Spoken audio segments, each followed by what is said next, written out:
For a lot of young enthusiasts, the first car you own and drive is very small, a scale model radio-controlled car, and they are fun. But once you get a driver's license and a real car, the magic of an RC car fades into a memory. But then you get a little older, you dust off that RC car, and you remember how much fun they are. And so, of course, I decided to take the next logical step. RC cars are fun, real cars are fun, so a real RC car must be real fun.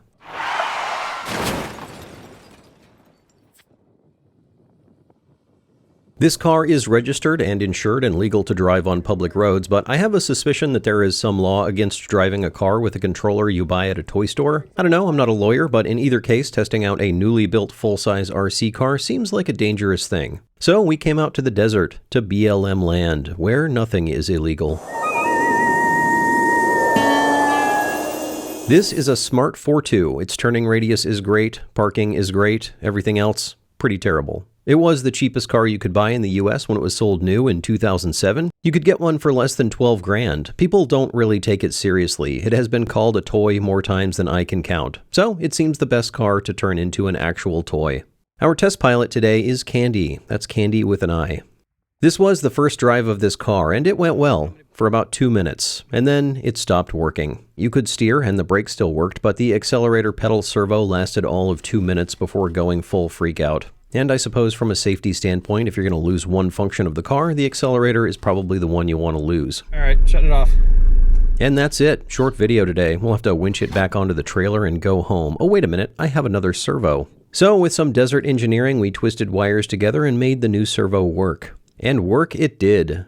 For 3 minutes. All right, give me gas. Oh, it's smoking. We tested this several times in the garage on and off for several minutes, but we didn't hold the throttle open for more than a few seconds at a time, and these servos are not designed to be at full load for any real length of time. The force to press the accelerator is close to the maximum load of the servos, so if you give it throttle for any length of time, you just overload the motor. These are designed to overcome a small spring on an RC car, not a big spring on a real car, and I didn't really want to remove the big spring in the accelerator pedal because that seems unsafe. So we changed the leverage, which gave us more force from the servo, but limited our throttle travel to about 60%, which seems fine, and we installed our third and final servo.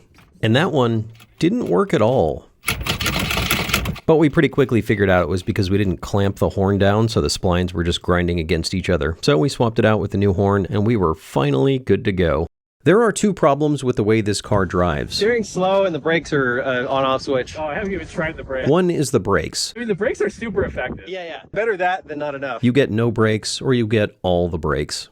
We could actually adjust this. The motors we're using can be adjusted to any amount of throw, but I kind of like the idea of having full brakes, especially since there's a slight delay in braking. Too much is better than not enough. The other problem is steering. A normal RC car can go from full steering lock to lock in a fraction of a second. The full-size RC takes a while. This means when you go into a corner, you give it full steering on the controller, and by the time you get to the next corner, you're finally at full steering the wrong way, and you have to wait for it to steer all the way back the other way. So you have to plan ahead, which doesn't always work. Come on. Oh, there we go. The steering is so slow, it's like hard to slow. So, knowing that the car was challenging and dangerous to drive, we decided to do the responsible thing and have a race.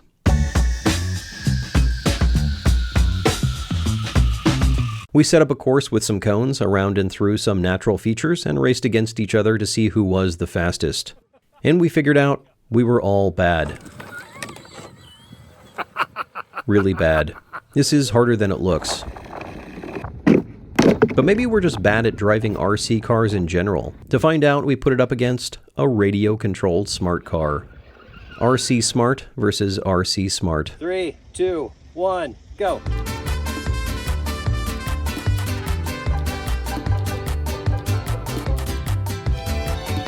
Again, the delay of the steering makes this pretty hard to drive at speed, and the urgency of a race made for lots of mistakes. Turn faster. Also, the 1-to-1 scale RC car was large enough to block the view of the small car, which made that hard to drive. I tried to use the faster speed of the full-size car to gain an advantage, but I just ended up going way off course. It was kind of hard to see where the car was going. Probably people better at RC car driving would be good at this.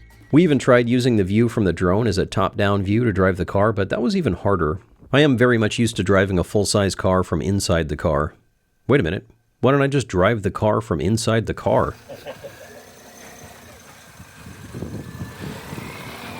I strapped on my helmet for safety and decided to take the car out for a test run. Was I hitting all these bumps on purpose or on accident? I guess we'll never know. We did lose a lot of plastic bits throughout the day. Got a growing pile of parts that fell off. Pretty much any plastic piece that was on the lower third of the car eventually came off. What? Just came out of the bottom of the car. Including what I think is the evap canister. That's probably important for emissions. The off-road smart car mod would have been a nice upgrade, but that will have to wait for a later iteration. It was easier to race this thing from the inside, and I'm glad we put the protective cover over the steering mechanism chainsaw of death. But I still hadn't gotten used to the steering delay, so it was a lot of understeering and overcorrecting. While you're in it, the steering delay is a problem. Yeah. It is significant. You just like full crank left and you're still going right. And it's like, go.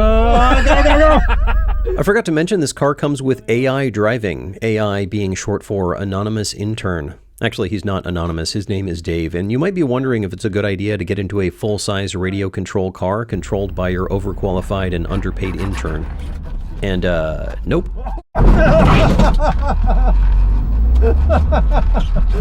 Terrible job, Dave.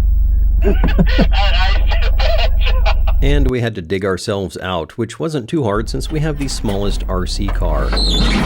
I mean the smallest full-size RC car.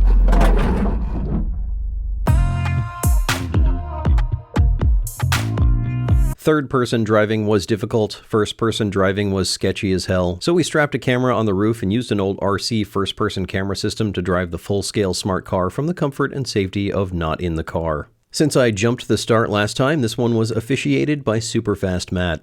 Unfortunately, since I'm cheap, or rather have spent like 10 grand on this project already, I opted to just borrow some old FPV equipment that had a pretty small, pretty bad screen.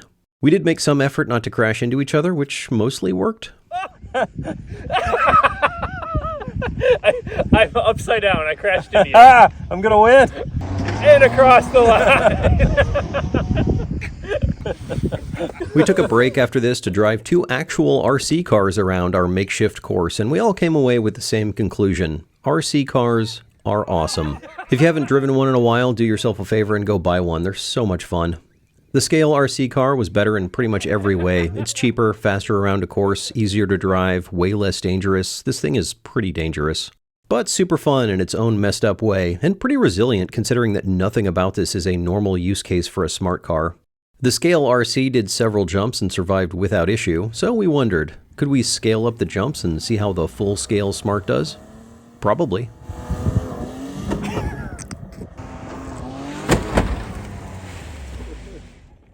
One more time.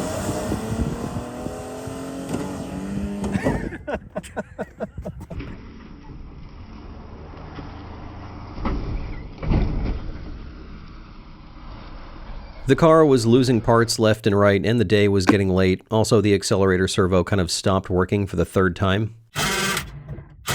If I put the brakes on, it made an awful noise, probably because the servo was binding on full brakes. We really should adjust the limits of this servo so it's not always at full torque. You know the old saying, if you wreck one servo, you can blame the servo, but if you wreck 3 servos, it's probably not the servo's fault. In any case, while the 2 $100 servos were toast, the $30 servo was still working great, albeit with some unfortunate noises.